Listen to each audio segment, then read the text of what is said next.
आएगा। 8वें अध्याय का नाम क्या है? 8वें अध्याय 8वें अध्याय का नाम क्या है? माता जी हाँ जी, रिया शर्मा माता जी। 8वें अध्याय का भगवत प्राप्ति। रिया शर्मा माता जी, हाँ जी। राजगुहा योग हरे कृष्णा। हाँ जी, राजगुहा योग माता जी। वो 9वें अध्याय का नाम है। 8वें अध्याय का नाम क्या है किशन शर्मा प्रभु जी? भगवत प्राप्ति। कृष्ण माता जी। अक्षर अक्षर ब्रह्म योग। ब्रह्म योग। अक्षर ब्रह्म योग। ओके, धन्यवाद। अच्छा, क्या है वो 8 प्रश्न? मैं सबको 8 प्रश्न क्या है जो अर्जुन ने कृष्ण से पूछे थे? अर्जुन ने कृष्ण से 8 प्रश्न पूछे थे 8वें अध्याय में। क्या है वो? 150 में उसका किशन शर्मा प्रभु जी बोलिए। ब्रह्मा क्या है? ब्राह्मण। आत्मा क्या है? आत्मा और क्या है? कर्म क्या है? सकाम कर्म। अधिभूत क्या है? और देवता क्या है? अधिदेवा क्या है? अधि यंज समथिंग लाइक दैट। ओके, धन्यवाद। ओके, ज्ञानात् तिमिरन्धस्य ज्ञानाञ्जनं शलाकया चक्षुरुन्मीलितं येन तस्मै श्रीगुरुवे नमः। श्रीचैतन्य मनोभीष्टं स्थापितं येन भूतले स्वयं रूपा गदा मह्यं ददाति स्वपदान्तिकम्। हे कृष्ण करुणा सिंधु दीनबंधु जगतपते गोपेश गोपिका कांता राधा कांता नमस्ते। सप्तकांचन गौरंगी राधे वृंदावनेश्वरी वृषभानुसुते देवी प्रणमामि हरिप्रिये। जय श्री कृष्ण चैतन्य प्रभु नित्यानंद श्री अद्वैत गदाधर शिवसादि गौर भक्तवृंद। हरे कृष्ण कृष्ण कृष्ण हरे हरे, हरे राम राम राम हरे हरे। ओके, यज्ञशेनी माता जी आप बता दो आंसर। हरे कृष्ण माता जी। उनके जो 8 प्रश्न थे, पहले था कि ब्रह्म क्या है, फिर आत्मा क्या है, आत्मा क्या है, कहाँ है ये प्रश्न? ये हर कोई इस कक्षा में ये प्रश्न बोल रहा है। anyway, आगे बोलिए। ठीक है। सकर्म क्या है, फिर आदिभूतम क्या है, फिर आदिदेव क्या है, और आदि योग क्या है, और फिर मृत्यु के समय हम भगवान जी को कैसे याद कर सकते हैं, और फिर और एक क्या था, और एक मैं भूल गई। आदि यज्ञ, और आदि यज्ञ कहाँ रहते हैं, और अध्यात्मा क्या है? हाँ, आदि योग कहते हैं। हाँ, धन्यवाद धन्यवाद। ओके, कम पार्टिसिपेशन है। ओके, आज का अध्याय का नाम है विभूति योग। विभूति योग का अर्थ होता है कृष्ण के अलग अलग ऐश्वर्य, भगवान के ऐश्वर्य को जानना। श्री श्री राधा गोविंद को नमस्कार करते हुए आगे बढ़ते हैं। कल हमने ये पढ़ा था भगवत ऐश्वर्य ज्ञान और कृष्ण से संपर्क करने के तरीके और अनन्य भक्ति की मिठास। आज जो है, आज के सारांश में कृष्ण अनजाने और सभी के स्तोत्र है। कृष्ण सबको जानते हैं, मगर कृष्ण को कोई नहीं जानता। ये कृष्ण खुद ही बताएंगे। और शुद्ध भक्ति भगवत गीता का सार, ये 4 श्लोक है भगवत गीता के 8 से लेके 11 तक, 8, 9, 10, 11, 10वें अध्याय के, जिसको भगवत गीता का सार कहा जाता है। और अर्जुन ने कृष्ण के सर्वोच्च पद को स्वीकार किया और भगवान कृष्ण ने अपनी विभूतियों का वर्णन किया। अंततः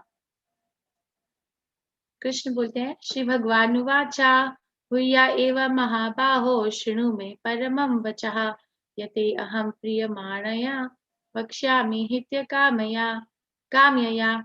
श्री भगवान ने कहा, हे महाबाहु अर्जुन, और आगे सुनो, चूंकि तुम मेरे प्रिय सखा हो, हरि बोल, अतः मैं तुम्हारे लाभ के लिए ऐसा ज्ञान प्रदान करूंगा जो अभी तक मेरे द्वारा बताए गए ज्ञान से श्रेष्ठ होगा। तो हर अध्याय में कृष्ण ना पहले श्लोक में यही कह रहे हैं, 7वें अध्याय में भी यही कहा था, अब 9वें अध्याय में कल हमने यही पढ़ा था कि ये सबसे बड़ा गोपनीय ज्ञान है, और आज भी यही पढ़ रहे हैं कि ये जो ज्ञान है ये सबसे ज्यादा श्रेष्ठ ज्ञान है। जो अभी तक मैंने बताया है उससे भी ज्यादा श्रेष्ठ ज्ञान है इस अध्याय के ज्ञान को। और फिर से कृष्ण बता रहे हैं कि उन्होंने अर्जुन को क्यों चुना भगवत गीता सुनाने के लिए, क्योंकि उनके प्रिय सखा है। हे कृष्ण, मैं माफी चाहती हूँ, बहुत सुबह है यहाँ पे। क्योंकि मैं यहाँ क्योंकि तुम मेरे प्रिय सखा हो, इसलिए मैं तुम्हें ये ज्ञान प्रदान करूंगा। तो ये तो बात स्वाभाविक है कि अगर हम अपने सीक्रेट अगर किसी को बताना चाहते हैं तो जो जिसको बताना चाहते हैं वो तैयार भी तो होना चाहिए ना सुनने के लिए। और हमेशा अगर अपने मित्र को बताएंगे तो सुरक्षित रहेगा वो ज्ञान। न मे विदुसुरगणाः प्रभवम् न महर्षयः अहम आदिर्हि देवा न महर्षि च सर्वशः। ना तो देवतागण मेरी उत्पत्ति या ऐश्वर्य को जानते हैं और ना महर्षि गण ही जानते हैं, क्योंकि मैं सभी प्रकार से देवताओं और महर्षियों का भी कारण स्वरूप हूँ। तो कृष्ण कहते हैं कि क्योंकि मैं देवताओं और महर्षियों का कारण स्वरूप हूँ इसलिए मुझे कोई नहीं जानता। ये बात को समझना आसान है। जैसे हमारे खुद के जीवन में हमारे जो बड़े हैं घर के, हमारे माता पिता, हमारे दादा दादी, नाना नानी या कोई भी बड़ी हैं जो परिवार के, वो हमें अपने बारे में, अपने बचपन के बारे में सुनाते हैं ना, कुछ बातें बताते हैं, बताई होंगी, आपने सुनी होंगी। मगर वो बात सुन तो लेते हैं, मगर हम उनके जैसा जीवन व्यतीत करना मुश्किल लगता है कि ऐसे कैसे होता होगा। ऐसा क्योंकि हम अपने माता पिता को के जब जीवन काल को ही पूरी तरह से समझ नहीं पाते, क्योंकि हम उनके जीवन काल में बाद में आते हैं। उसी प्रकार से कृष्ण ने सबको जन्म दिया है। कृष्ण से देवता आए हैं, महर्षि आए हैं, क्योंकि कृष्ण के बाद सब आए हैं, इसलिए कृष्ण को समझ पाना पूर्णतः पॉसिबल नहीं है सबके लिए। इसीलिए ये जरूरी हो जाता है कि अनिवार्य हो जाता है कि कृष्ण अपने बारे में खुद बताएं। अगर कृष्ण अपने बारे में खुद नहीं बताएंगे तो कृष्ण को तो कोई जानता ही नहीं है, क्योंकि कृष्ण आदि पुरुष हैं, सबसे पहले पुरुष ही वही है, उनसे पहले कुछ था ही नहीं। इसीलिए कई लोग ये बोलते हैं कि कृष्ण जो है बहुत अभिमानी है। ये मैंने सुना है, बहुत अभिमानी है, बहुत सुनते, बहुत अपने बारे में वर्णन करते हैं बड़ी ऊंची ऊंची बातों का। पर देखो ऐसा नहीं होता है। कृष्ण अपने बारे में वर्णन इसलिए करते हैं क्योंकि कृष्ण के बारे में वर्णन करने के लिए कोई भी है ही नहीं, कोई जानता ही नहीं है कृष्ण को पूर्णतः, इसलिए उन्हें अपने बारे में खुद बताना होगा। जैसे प्रभुपाद है, प्रभुपाद बताते हैं अपने एक लेक्चर में, मैंने सुना था प्रभुपाद से ही, कि अगर प्रभुपाद कहते हैं कि देखो, अगर कृष्ण, अगर तुम्हें मेरे बारे में जानना है, प्रभुपाद अपने बारे में बता रहे होते हैं कि अगर तुम्हें मेरे बारे में जानना है तो तुम मुझसे पूछो कि मैं पहले एक विवाहित पुरुष था, मेरे 4 बच्चे थे, मैं बिजनेस करता था, कलकत्ता में रहता था, ऐसे मेरे गुरु भक्ति सिद्धांत सरस्वती गोस्वामी ठाकुर हैं, ऐसे मुझसे पूछो।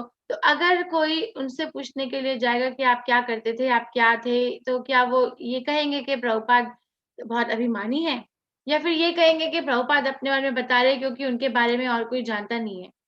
जैसे प्रभुपाद अमेरिका गए, अभी कोई लोग अमेरिका में बैठे अपने मनोभ्रम से सोच तो नहीं सकते ना कि वो क्या करते थे, कैसे होंगे। उनकी शक्ल देख के तो पता नहीं चलता ना कि उनके घर में कौन कौन है, वो क्या करते थे, जब तक प्रभुपाद खुद नहीं बताएंगे। अब मैं आपको क्या बात समझा पा रही हूँ कि मैं क्या कहना चाह रही हूँ कि कृष्ण जो है वो अभिमानी नहीं है। यस माता जी। ओके, धन्यवाद। तो कृष्ण अभिमानी नहीं है, कृष्ण जो है आदि पुरुष है, सबसे पहले है, तो इसलिए ये बहुत जरूरी है कि कृष्ण अपने बारे में खुद बताए। ओके, जो मुझे अजन्मा अनादि समस्त लोगों के स्वामी के रूप में जानता है, मनुष्य में केवल वही मोह रहित और समस्त पापों से मुक्त होता है। सप्तऋषि तथा उनसे भी पूर्व 4 अन्य महर्षि एवं सारे मनु, मानव जाति के पूर्वज, सब मेरे मन से उत्पन्न होते हैं। विभिन्न लोकों में निवास करने वाले सारे जीव उनसे अवतरित होते हैं। तो कृष्ण के मन से, कृष्ण के माइंड से ये सब आते हैं। हमारे माइंड से नाना प्रकार के विचार आते हैं, है ना। उसमें कृष्ण के माइंड से सप्तऋषि और फिर उनसे पहले 4 अन्य महर्षि और फिर मनु जाति के मनु, सारे मनुष्य जाति के पूर्वज, ये सब उत्पन्न होते हैं।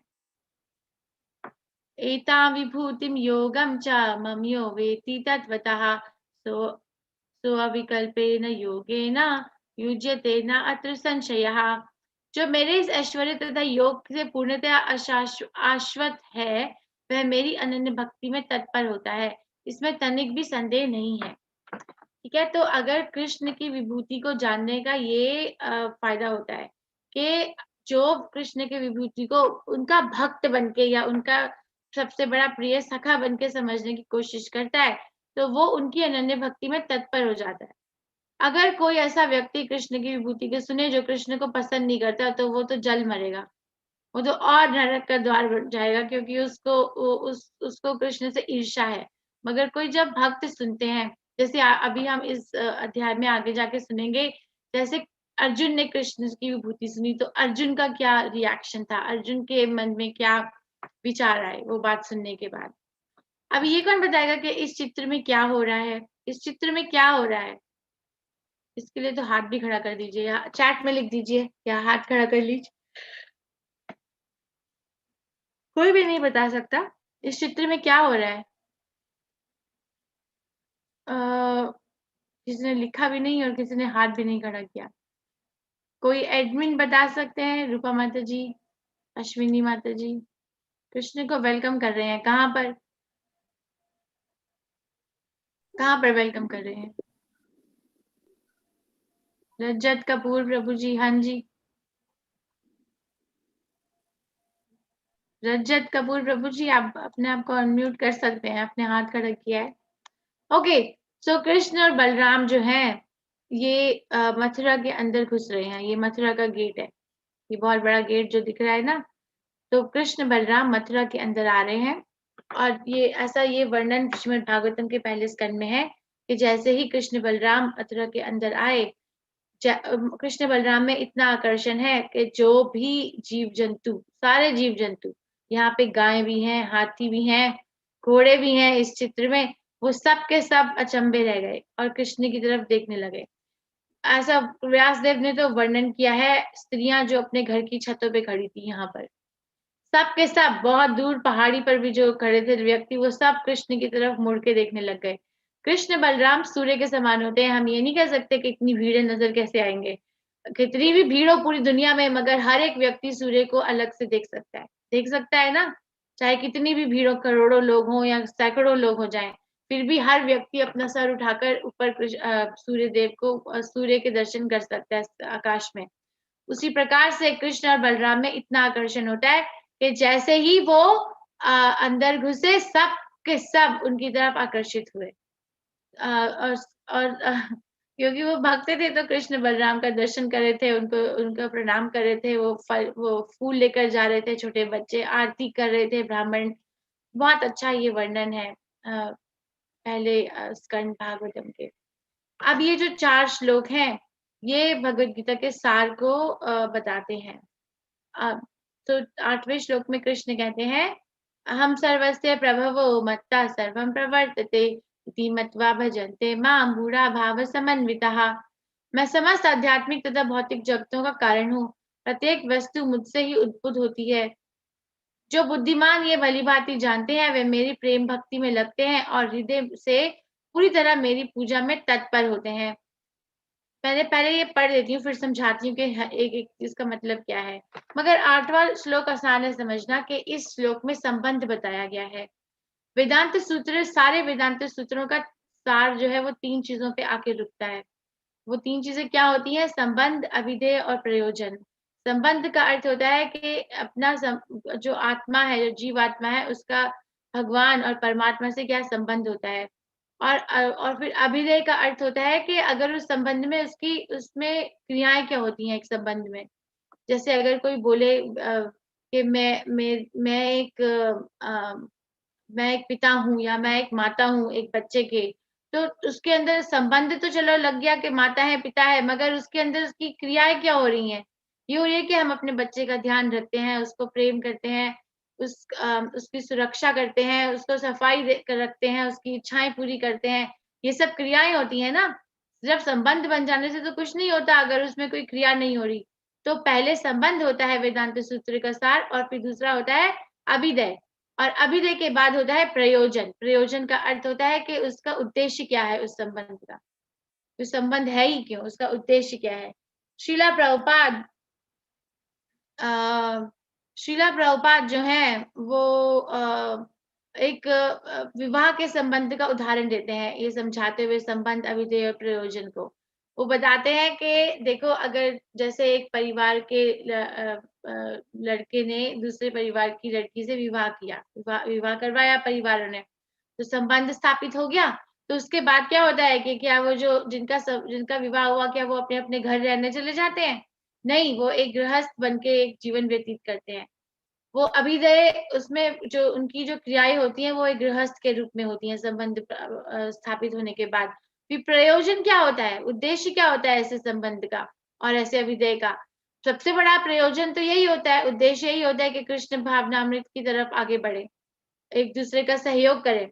बाकी दूसरे प्रयोजन भी होते हैं कि हम एक गृहस्थ आश्रम के रूप में अपने जो हमारे जो बच्चे हैं उनको जन्म दें, ताकि वो भी आगे कृष्ण भावनामृत में आगे जा सके, ऐसी आत्मा आए, है ना। तो उसी प्रकार से ये कृष्ण और जीवात्मा के संबंध की बात हो रही है इन श्लोकों में।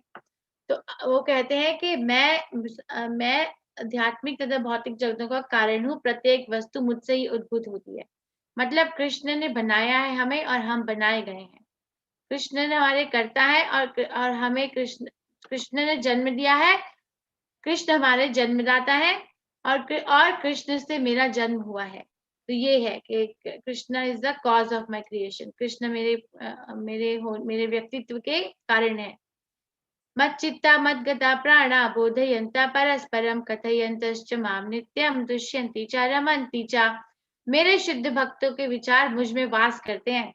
अपना जीवन मेरी सेवा में अर्पित अपना जीवन मेरी सेवा में अर्पित करते हैं, और वह एक दूसरे को ज्ञान प्रदान करते तथा मेरे विषय में बात करते हुए परम संतोष तथा आनंद का अनुभव करते हैं। तो ये अभिदय है। अभिदय मतलब उस संबंध बनने के बाद उसमें क्रिया क्या है। कृष्ण कहते हैं कि वो जो मेरा शुद्ध भक्त होता है उसके विचार मेरे अंदर होते हैं, और मेरे विचार जो होते हैं वो शुद्ध भक्त के अंदर होते हैं, और इसमें हम और जो मेरे शुद्ध भक्त होते हैं वो एक दूसरे को ज्ञान प्रदान करते हैं मेरे बारे में, और जब वो मेरे बारे में चर्चा करते हैं तो उन्हें परम संतोष और आनंद का अनुभव होता है। तो ये अभिदय हो गया। मैं आपको दिखाती हूँ ऐसे एक शुद्ध भक्त। हरे कृष्णा कृष्ण कृष्ण हरे हरे, हरे राम राम राम हरे हरे, हरे कृष्णा कृष्ण कृष्ण हरे हरे, हरे राम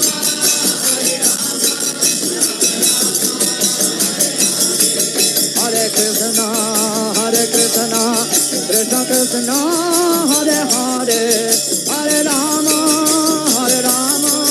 राम राम हरे हरे,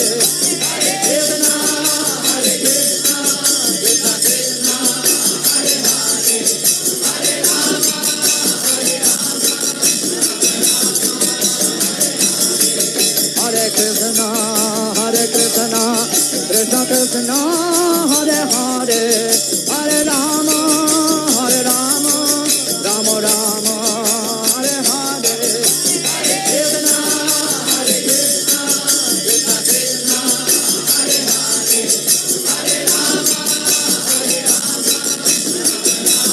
कृष्ण हरे हरे, हरे राम हरे कृष्णा कृष्ण कृष्ण हरे हरे, हरे राम राम राम हरे हरे, हरे कृष्णा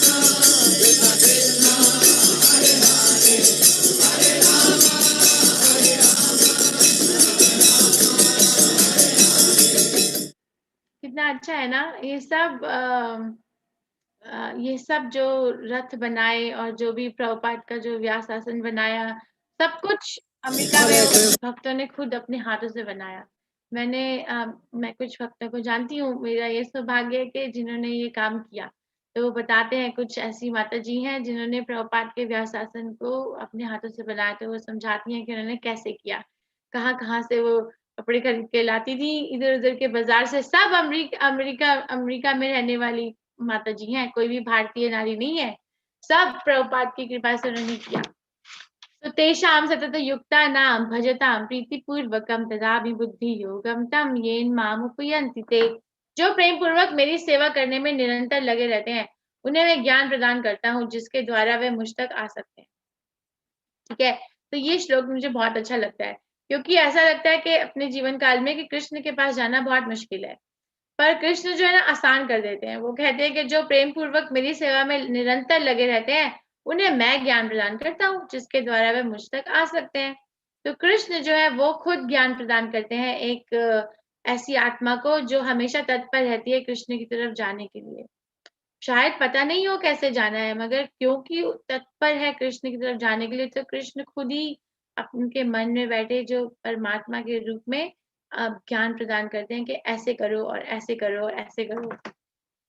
तेषाम एवानुकंपार्थम अहम अज्ञानतम जनः तम जम तना तमः नाशयामि आत्मा भावस्थो ज्ञान दीपेन भास्वता। मैं उन पर विशेष कृपा करने के हेतु उनके हृदय में वास करते हुए ज्ञान के प्रकाशमान दीपक के द्वारा अज्ञान जन्य अंधकार को दूर करता हूँ। तो ये जो है ये उद्देश्य यही है ना, प्रयोजन यही है ना कि कृष्ण के पास कैसे जाएं। तो 10वां और 11वां जो श्लोक है वो प्रयोजन को की परिभाषा को बताता है कि कैसे जाएं। कृष्ण खुद ही बताते हैं, मन में बैठे हुए ज्ञान प्रदान करते हैं और जो अंधकार होता है उसको दूर करते हैं। तो इस तरह से जाएं।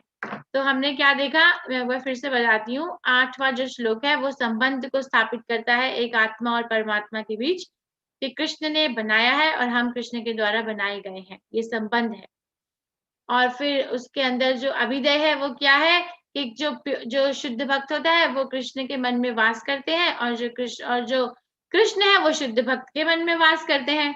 और वो जो शुद्ध भक्त होते हैं वो एक दूसरे उसके साथ कृष्ण के बारे में वार्तालाप करते समय बहुत आनंद का अनुभव करते हैं। और फिर अंततः कृष्ण के पास जाना उद्देश्य होता है, तो कृष्ण उनकी खुद रिस्पॉन्सिबिलिटी लेते हैं कि मैं उन्हें ज्ञान प्रदान करता हूँ कि वो कैसे मुझ तक आ सके, और ज्ञान प्रदान करता हूँ और साथ में उनके मन में जो भी अंधकार होता है उसको हटा देता हूँ।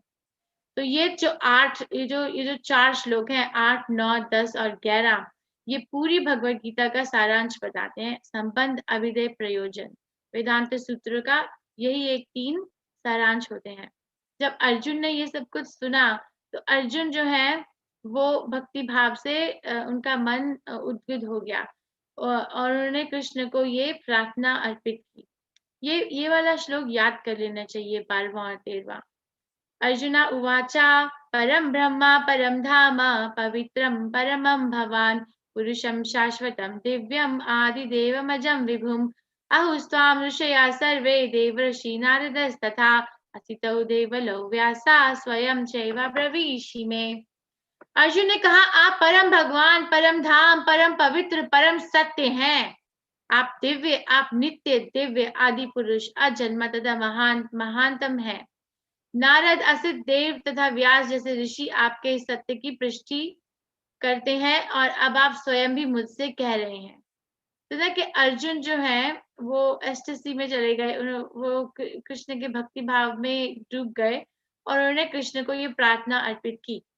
तो ये कह सकता है कोई व्यक्ति कि अर्जुन जो है वो कृष्ण के सखा है, तो एक सखा तो दूसरे सखा की प्रशंसा करते ही है। तो क्या अर्जुन कृष्ण की प्रशंसा इसलिए कर रहे हैं क्योंकि वो उनके सखा है, उनके मित्र हैं? ये बोला ना, अर्जुन ने कहा आप परम भगवान है, परम धाम है, परम पवित्र है, परम सत्य है, अजन्मे है, महानतम है। मगर उन्होंने कहा कि अर्जुन को मालूम था कि आगे जाके एक कोई व्यक्ति ये प्रश्न कर सकते हैं, इसीलिए उन्होंने फटाफट दूसरे लाइन में बाकी चीजों का संदर्भ दिया, प्रमाण दिया कि सिर्फ मैं ही ये बात नहीं कर रहा हूँ, पर नारद, असित देव और व्यास जैसे ऋषि भी यही बात करते हैं और अब आप स्वयं भी मुझसे यही बात बोल रहे हैं। ये होता है कृष्ण भावनामृत में आगे बढ़ने का एक तरीका, कि हम जो है संदर्भ प्राप्त करते हैं कि जो मेरे अंदर जो भाव है, क्या वो मेरे मन से आ रहा है या मेरे हृदय से आ रहा है, या फिर उसको कहीं गुरु और साधु और शास्त्र ने भी प्रमाण दिया है। अगर गुरु साधु शास्त्र से प्रमाण नहीं मिलता है तो फिर वो भाव जो है वो मन से मनोभ्रम होता है। बहुत जरूरी होता है गुरु का होना हमारे जीवन काल में, क्योंकि गुरु जो है वो बता सकते हैं कि जो हम सोच रहे हैं, जो हम क्रिया करने जा रहे हैं, क्या वो सच में एक कृष्ण भावनामृत की तरफ लेकर जाएगी या नहीं लेकर जाएगी। फिर सर्वम एतम ऋतम मन्ये यन्मां वदसि केशवा नाहि ते भगवन् व्यक्तिम विदुत देवा न दानवः। हे कृष्ण, आपने मुझसे जो कुछ कहा है उसे मैं पूर्णतः सत्य मानता हूँ। हे प्रभु, ना तो देवगण ना असुरगण ही आपके स्वरूप को समझ सकते हैं। तो कृष्ण ने कहा ना कि मैं सबका कारण हूँ, तो मुझे कोई समझ नहीं सकता पूर्ण स्वरूप। तो अर्जुन ने ये बात कही कि हाँ ठीक है, मैं मानता हूँ कि नहीं समझ सकते।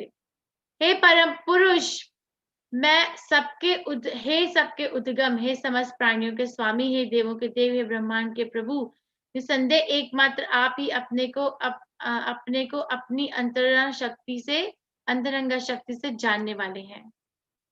हे कृष्ण, हे परम योगी, मैं किस तरह आपका निरंतर चिंतन करूं और आपको कैसे जानूं। हे भगवान, आपका स्मरण किन किन रूपों में किया जाए। तो उन्होंने पहले प्रार्थना अर्पित की कृष्ण को, फिर प्रश्न किया कि कृपया करके आप मुझे बताइए कि मैं आपको किस प्रकार से और किन किन रूपों में जानूं। जानने का अर्थ होता है कि क्योंकि हमारी जो जीवन काल का जो उद्देश्य है वो ये है कि हम कृष्ण को किसी भी क्षण नहीं भूलें। रूप गोस्वामी प्रभुपाद ने ये उपदेश दिया है कि कभी हमेशा कृष्ण को याद रखो और कभी भी कृष्ण को भूलो नहीं। ये दो चीजें बताई हैं कि क्या करो और क्या नहीं करो। क्या करो, कृष्ण को याद रखो, क्या नहीं करो, कृष्ण को भूलो नहीं। तो जो अब ये जो अर्जुन है, अर्जुन कृष्ण से ये प्रश्न पूछ रहे हैं कि मैं किस किस रूप में आपका निरंतर चिंतन करता रहूं। वो इसलिए पूछ रहे हैं कि अगर हमारी जो स्मृति है उसमें ये सहूलियत हो जाए कि हम कृष्ण को कैसे याद रखें। हम कोई चीज देखें तो किस चीज को देखकर कृष्ण से संबोधित उस चीज को देखें। हे जनार्दन, आप पुनः विस्तार में अपने ऐश्वर्य तथा योग शक्ति का वर्णन करें। मैं आपके विषय में सुनकर कभी तृप्त नहीं होता हूँ, क्योंकि जितना ही आपके विषय में सुनता हूँ उतना ही आपके शब्द अमृत को चखना चाहता हूँ। सो कृष्ण ने कहा, हे भगवान ने कहा, हाँ मैं तुम्हें मेरी शानदार अभिव्यक्तियों के बारे में बताऊंगा, लेकिन उनमें से केवल जो प्रमुख है अर्जुन, वे असीम है। सो कृष्ण की जो ऐश्वर्य है वो अनगणित है। कृष्ण के ऐश्वर्य को कृष्ण भी नहीं जानते। बहुत बहुत अनगणित ऐश्वर्य है कृष्ण के पास, मगर वो कृष्ण जो है अपने प्रमुख ऐश्वर्य अपने भक्त को बताएंगे ताकि वो हम कृष्ण को याद रख सके। अब क्या होने वाला है कि मैं बोलूंगी, आप मेरे बाद मेरे प्रश्न का उत्तर देना, ठीक है? मेरे से पहले नहीं बोलना, नहीं तो समझ में नहीं आता। ओके, ये कृष्णा, तो बताइए ये कौन है? कौन है? इंद्रदेव है। अच्छा, और ये कौन है? भोलेनाथ जी है। अच्छा, ये पहाड़ क्या है? कौन है ये पहाड़? गंगा,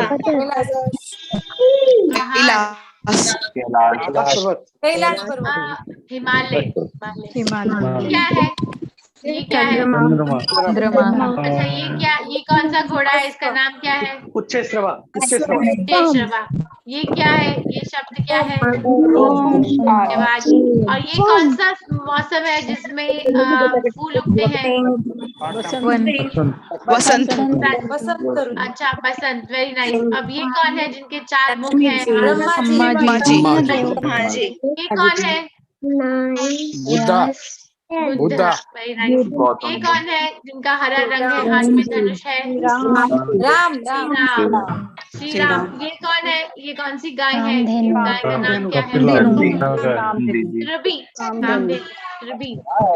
कौन है क्षत्रिय जिसने महाभारत का युद्ध लड़ा? अर्जुन ये कौन से संत है? नारद मुनि कौन है जिन्होंने सारे वेदों का लिखा? वेद व्यास ये कौन सा पक्षी है जो कृष्ण का? गरुड़। ये कौन है जो बाल अवस्था से ही कृष्ण के भक्त है? प्रहलाद अच्छा, ये कौन सी मछली है? मछली कौन सी है? मत्स्य शार्क। ये कौन है जो मोर के ऊपर बैठते हैं, जिनके हाथ में अच्छा, ये कौन सा सांप है जो सांपों के सर्वश्रेष्ठ? वासुकी। ये कौन है पानी के अंदर, पानी के नीचे, समुद्र के अंदर जो रहते हैं, जो समुद्र को भगवान विष्णु, हाथ में वरुण देव, हाथ में रस्सी वरुण देव। ये कौन है जिनके हाथ में एक डंडा है और एक रस्सी है, जो दुष्कर्मियों को सजा देते हैं? यमराज। ये कौन सा जानवर है? शेर। शेर। ये कौन है जो देवताओं के फाइनेंस मिनिस्टर हैं? कुबेर। ये कौन है जो ये शेष पर लेटे हैं? भगवान विष्णु विष्णु भगवान। हाँ ठीक है, संकर्षण विष्णु। ये कौन है? ये मुश्किल होता है। हनुमान जी नहीं, गंधर्व है, देवताओं में सर्वश्रेष्ठ। ये कौन सा हाथी है जिसपे इंद्र भगवान बैठे? रावत। कोई रह गया अभी। ये कौन है? कृष्ण भगवान कृष्ण के नाम आसपास एक कौन सा मंत्र है? हरे कृष्ण कृष्ण कृष्ण हरे राम हरे हरे। धन्यवाद, बहुत बहुत धन्यवाद। तो कृष्ण ने अपनी सारी विभूतियां अर्जुन को समझाई, बताई। फिर अर्जुन ने यही पूछा था ना कृष्ण से, आदित्यों में मैं विष्णु हूँ, सारे सितारों में मैं चंद्रमा हूँ, सारे वेदों में मैं समवेद हूँ, सारे देवताओं में मैं इंद्र हूँ, सारे के सारे इंद्रियों में मैं मन हूँ, सारी जीवित प्राणियों में जो जीवन की शक्ति है वो मैं हूँ, सारे रुद्रों में मैं शिव हूँ, यक्ष और राक्षसों में मैं कुबेर हूँ, सारे पुजारियों में मैं बृहस्पति हूँ, जनरल सारे जो सेनापति हैं उन सब में सर्वश्रेष्ठ सेनापति स्कंद है, वो मैं हूँ, सारे जलाशय हैं जो पूरे के पूरे ब्रह्मांड में, उनमें समुद्र सबसे ऊपर होते हैं, तो वो सागर जो है वो कृष्ण है। सारे साधुओं में मैं भृगु हूँ, ध्वनि के कंपन में मैं ओम हूँ, पवित्र नाम के जप में मैं सबसे बड़े त्याग कौन सा है? पवित्र नाम का जप करना, वो मैं हूँ। और अचल चीजें जो है सबसे ज्यादा, उनमें मैं हिमालय हूँ। तो ऐसे कृष्ण ने बताया। देखो कृष्ण ये भी कहते हैं कि मैं एक स्त्री के अंदर 7 चीजें हूँ, 7। वो कौन सी 7 चीजें होती हैं? प्रसिद्धि, फेम, भाग्य, फॉर्च्यून, भाषण, फाइन स्पीच, स्मृति, मेमोरी, बुद्धि, इंटेलिजेंस, विश्वास और परसिवरेंस एंड पेशेंस, विश्वास एंड धैर्य, ये सारी चीजें होती हैं स्त्री के अंदर। ये सब कृष्ण की विभूति होती है।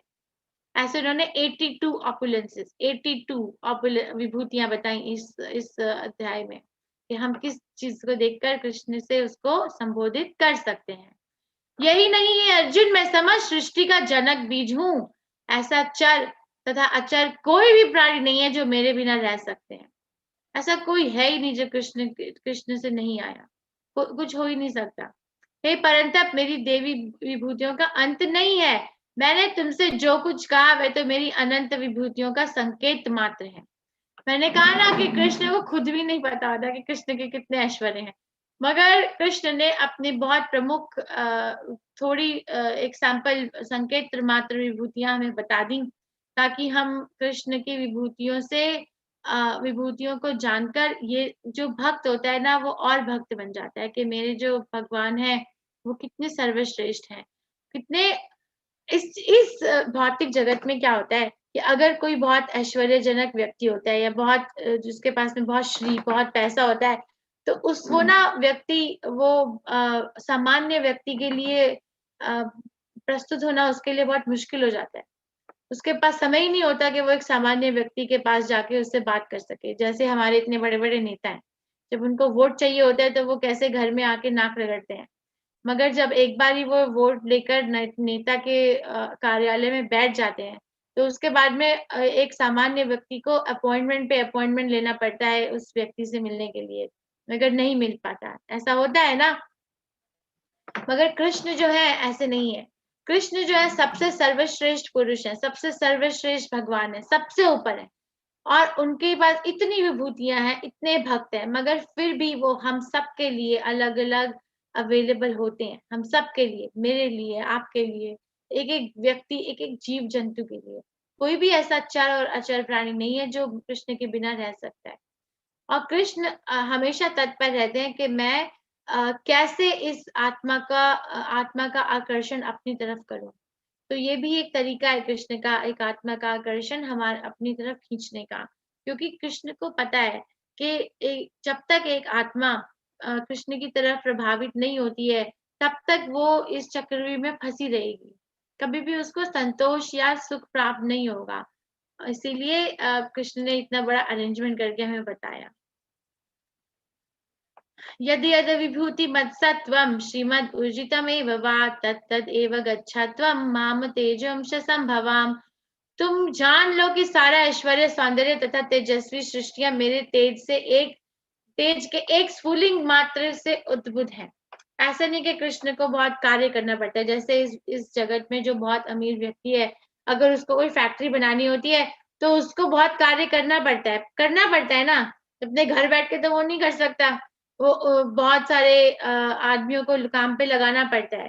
पर कृष्ण जो है, कृष्ण को ऐसा कुछ नहीं करना पड़ता ब्रह्मांड का निर्माण करने के लिए, या कोई चीज या फिर कोई एक्चुअली आध्यात्मिक जगत का निर्माण करने के लिए भी सिर्फ कृष्ण तो बोल देते हैं कि चलो यहाँ पे ये सिद्ध होना चाहिए, और अपने आप सब हो जाता है। कृष्ण की क्रियाएं, कृष्ण की ऊर्जाएं इतनी ज्यादा एफिशिएंट है। ठीक है, तो कृष्ण भगवान, हम भगवान से अपनी तुलना नहीं कर सकते।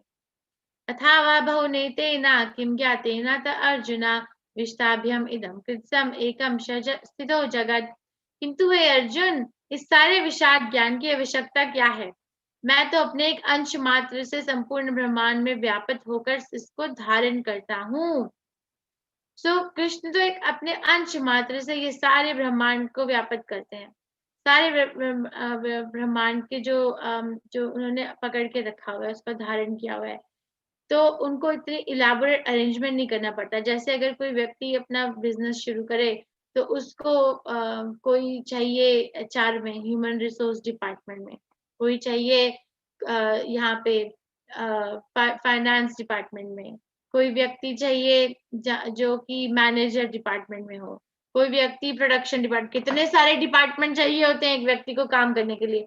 पर कृष्ण को ऐसा कुछ नहीं है। कृष्ण बोलते हैं हो जाता है।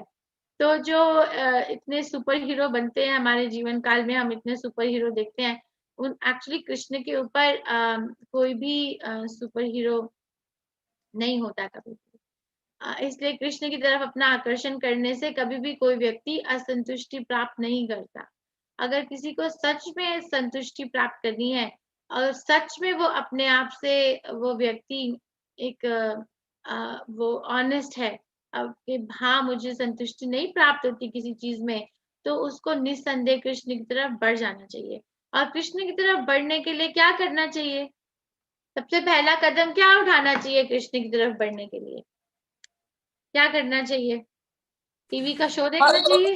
हरे कृष्ण महामंत्र हरे कृष्ण महामंत्र का जप करना चाहिए। Very nice, good. सेवा करना चाहिए। सबसे पहले क्या करना चाहिए? भक्ति सेवा वगैरह सब ठीक है, मगर सबसे पहले जो है हरे कृष्ण महामंत्र का जप करना चाहिए। अगर कोई हरे कृष्ण महामंत्र का जप नहीं करता है तो वो रह नहीं पाएगा कृष्ण की सेवा में, स्थापित नहीं रह पाएगा। उसका चाहे मन करेगा तब भी वो नहीं रह पाएगा, क्योंकि हरे कृष्ण महामंत्र के जप के अंदर ही ऐसी शक्ति है जो एक आत्मा को स्थिर रखती है उस अपने स्थान पे।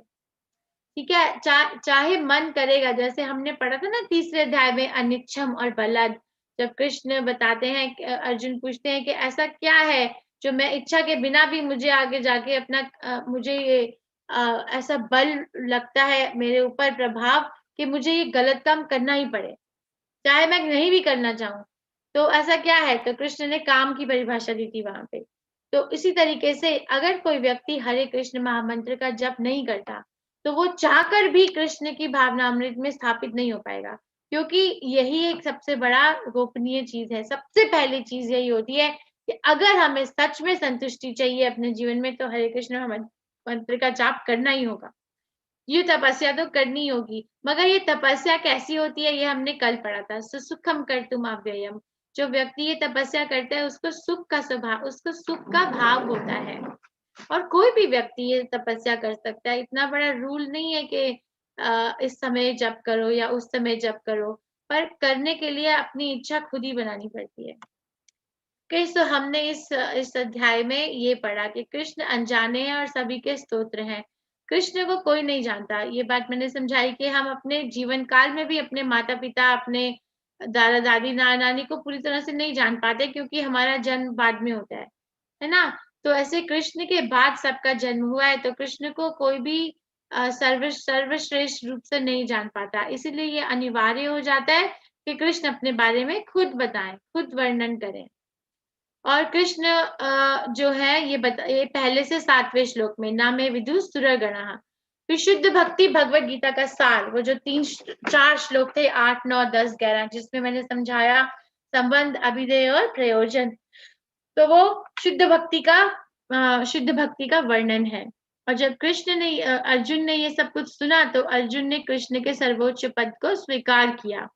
अर्जुन ने कृष्ण को प्रार्थना अर्पित की, वो परम ब्रह्मा परम धामा पवित्रम परमम भवाम, वो 12 से 18वें श्लोक में सर्वमेतम हृदक मन्ये, हे कृष्ण में मैं ये सब कुछ मानता हूँ।